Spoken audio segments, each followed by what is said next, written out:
সরকারি কর্মচারীদের জন্য নতুন পে স্কেল প্রস্তাব প্রায় চূড়ান্ত।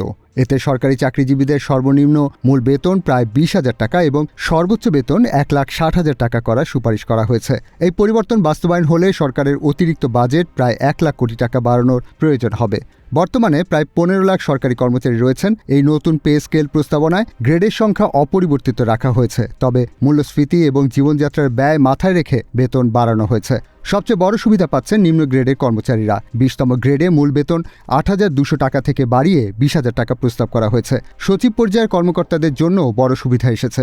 বর্তমান সর্বোচ্চ মূল বেতন 78,000 টাকা, নতুন প্রস্তাবনায় এটি 1,60,000 টাকায় উন্নীত করা হয়েছে। চলতি অর্থবছরের বাজেটে সরকারি কর্মচারীদের বেতন ভাতার জন্য বরাদ্দ রয়েছে প্রায় 85,000 কোটি টাকা। নতুন পে স্কেল বাস্তবায়িত হলে এই খাতে খরচ আরও প্রায় 1 লাখ কোটি টাকা বাড়বে। এদিকে টিআইবির নির্বাহী পরিচালক ডক্টর ইফতেখারুজ্জামান বলেছেন, এমন বড় ব্যয় এবং এর ফলে সৃষ্ট প্রভাবের জন্য জনগণ প্রস্তুত কিনা তা যাচাই করা জরুরি। অর্থনীতিবিদরা বলছেন, সরকারের বাজেটের সক্ষমতা এবং মূল্যস্ফীতি নিয়ন্ত্রণের দিক থেকে এটি একটি বড় চ্যালেঞ্জ।